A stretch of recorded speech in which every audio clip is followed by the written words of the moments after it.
I haven't been doing a podcast for a while now. I feel a bit rusty, and so please excuse me if I'm kind of fumbling my way through the whole.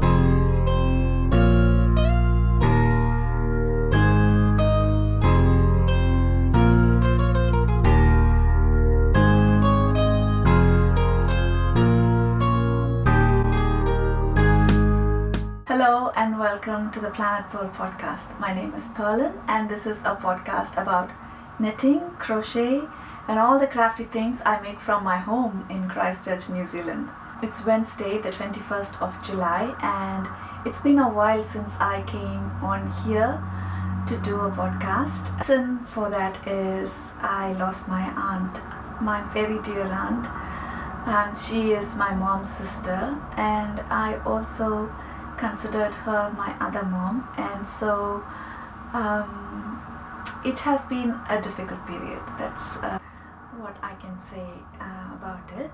Today is her birthday and I thought it would be a good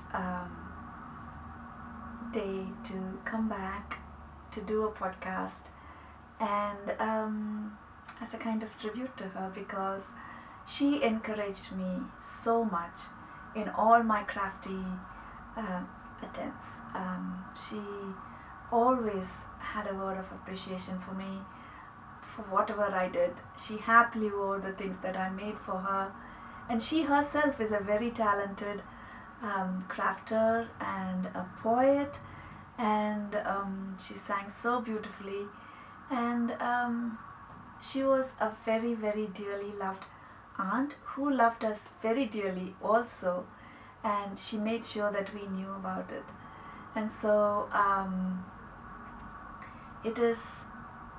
thank God for her life, but at the same time I miss her a lot, because I never got a chance to see her again in flesh since I came to New Zealand. So as you can imagine, it has been a difficult period. I'll insert a picture of her, and even the last Christmas, she sent me a little picture of a Christmas tree that she had made, wall hanging with bangles, and I'll insert a picture of that as well. So yeah, it's been hard. And so I thought it would be a tribute for her if I did a podcast on her birthday. So that's why I have been absent in this space, and while I was away, I want to thank everyone who has stayed on with me on this channel, and I also want to thank Victoria and Catherine from Knit and Knot. They live down in Dunedin in Port Chalmers, and they gave a shout out for me on their floss tube, so thank you so much. And then Christine from Sweet Lavender Knits always shouts out for me on her Sweet Lavender Knits podcast. She shows my bags and it makes me so happy. So thank you so much for your support and for sticking with me through all these months of absence. I want to thank you. If you are a returning viewer, thank you so much for choosing to spend your time with me, and also if it is your first time, welcome. Again, thank you so much for choosing to spend your time with me. Of my hooks and needles, I don't have much at all. I've been making a lot of stuff, but I don't have them with me here. So the first thing that I finished was a big crochet throw that I did as a shop sample for Outlaw yarn, and I will try to find a picture and insert it here.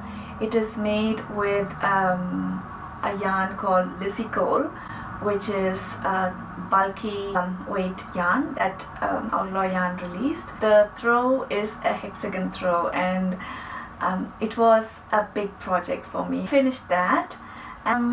I also really enjoyed it. It worked up really quickly. Only the thing was I did not work on it continuously. I'm not a monogamous crafter, so I take a lot of time to finish all my stuff. I'm constantly looking at things that I want to make, and finishing takes a bit of time. And then on the side I finished a hat called the Road Tripping Hat by Christina of Chelsea Yarns, and it's a very simple fun hat that I've been wearing all the time. I use a yarn called Vanitas, which is alpaca, and Polworth, I think. I will have to check that. And all of it was hand dyed by Happy Go Knitty, New Zealand yarn dyer. So, and I will put all the details in the description box. So I love this hat. I've been wearing it a lot. In fact, we went to watch the Matariki celebrations at New Brighton Pier, and I wore this all the time, and I did not feel one bit of cold because it was freezing that day. It was so warm and cozy, and I was happy. That's my another finished object. Another project that I did was a pattern. I don't know if you were able to see it clearly, but I will try and insert a picture of this one on this screen for you to look at. But an embroidery I kind of drew by hand and then stitched it using Suspago threads, and it says Aroha Nui, which means love deeply in Maori. I finished it at the back with felt, and this is my favorite way of finishing it. It didn't come out really flat because the felt that I had was very thin, so but I'm really happy with how this project came out. Before I move on to On My Hooks and Needles, also known as Works in Progress, I want to show you something that I made way back when we lived in Kuwait.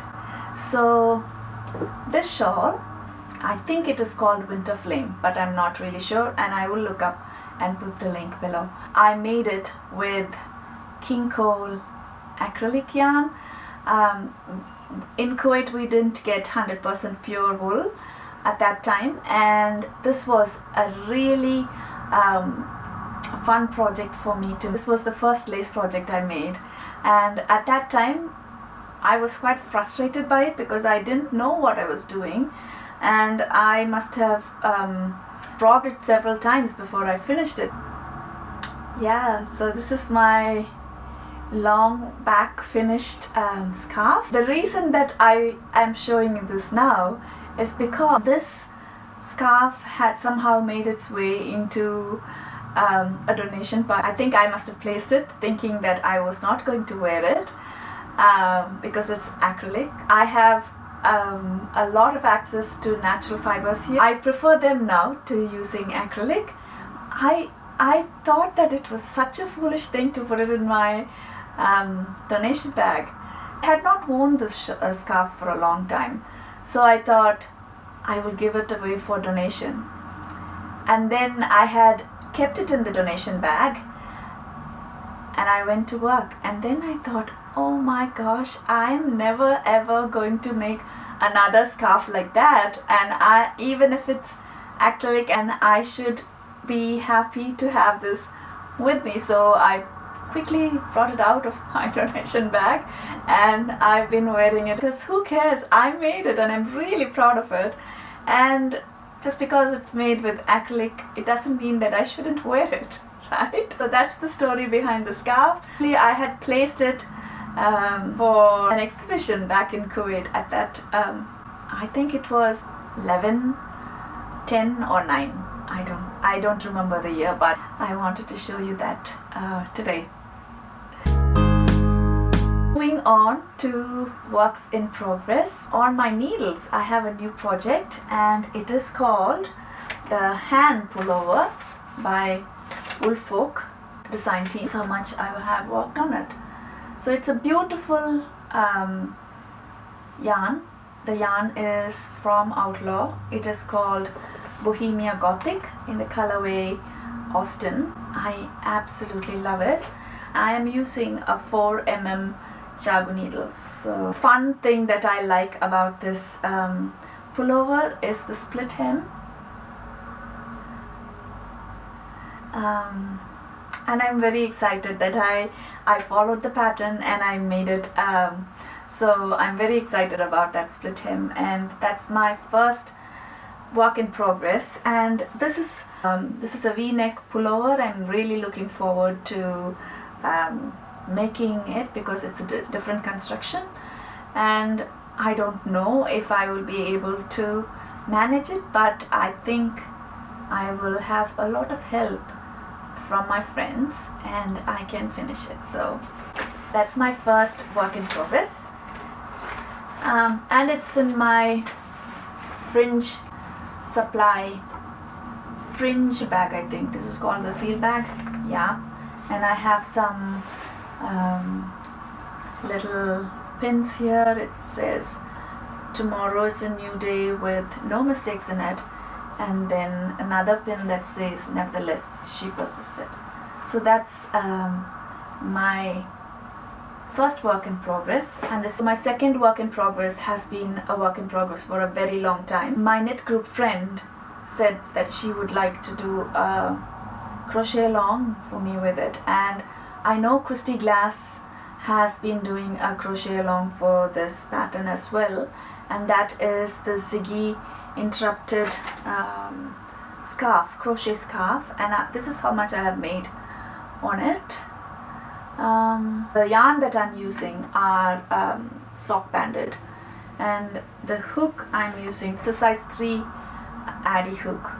I have not made any progress on it, but I think I will start working on it again. So that's my second work in progress. So the third work in progress that I have are these crochet snowflakes. The works in progress because I have not completely finished them, need to be blocked. These are from a book called Crochet Snowflakes Step by Step, and so this is one snowflake that I made from there. Another one, this is another one, and this is another one. So I have about 3, 4, 5 snowflakes that need to be blocked. My blister cross-string bag.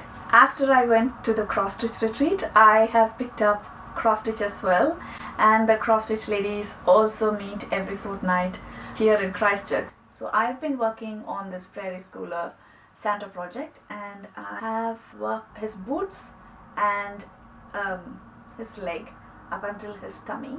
Then I have to work some more. I usually get to work on them at the group, and it's really fun to work together as a group. That's what I'm doing. And oh, I want to show you this. When I started cross stitching, I could not see anything at all. I saw the ladies cross stitching. I could not see anything at all. I saw the ladies using a lamp and a magnifier, and that's what I did. I went and got myself a magnifying lamp. So it has a magnifier here, and it has light, and you can charge it and then you can take it anywhere. So it has been so handy for me because I take it, it's portable and I can take it everywhere. Judith from Outpod Creations, I think her name is, she made this bag, and I have all my projects in there. So that is all the works in progress I have. In Pretties in the Post, I have a couple of things to show you. The first one is from Goodwill and Automata Mata Station collab, and also this hat pattern to make with it. It's called Honey Cakes. So I got that, and then I got a cross stitch book that is called Home for the Holiday, and this book has a lot of beautiful patterns in it. I love this pattern, this cardinal pattern at the back, and also this one. this one here. Usually when I buy a book, I want to make at least 3 projects from it. That I've heard a lot of people say that if they had 3 patterns they absolutely love and would make, then they would go for a book. And that's the case with this book. In this book I kind of like almost everything, every pattern in this book. I love this pattern. I love all the stocking patterns in it. I also love this Blessings Be Thine pattern. Just the season cardinal pattern. The stocking, there are 5 stockings in it and I love all of them, and I'm thinking that I will make one at some point at least. This book also has instructions to finish the stocking. I really love it. Beautiful to look at. Patterns are really nice as well. So I am not a very experienced cross stitcher, but I absolutely love it. I enjoy it a lot. For now I will stick with small patterns. Once I have more experience, I will go on to bigger ones. That's what I received in the mail, and one of the best things I ever received, ever, is Crochet Monster. I teach crochet. I absolutely love teaching crochet. I have taught crochet for a long time. When we were in Kuwait, I taught my neighbor's daughters. Back I got a message from her saying that she was so happy that she learned crochet from me because I taught her when she was really little. But now they are all grown up, they are adults now, because she still does crochet, and her sister does it a lot to deal with stress, and so that made my day. This little monster was a gift from one of my students who came to learn crochet at the shop. I love it and I treasure it. This little monster sits on my shelf here, and I haven't named her yet. I probably should name her. If you have any name suggestions for her, please leave them in the comments below. Also, I wanted to say that we are very close to 200 subscribers. I'm so grateful for that. When we reach 200 subscribers, I'm going to have a giveaway. Please like and share and subscribe to my channel. I will see you very soon. Until next time, happy crafting. Bye.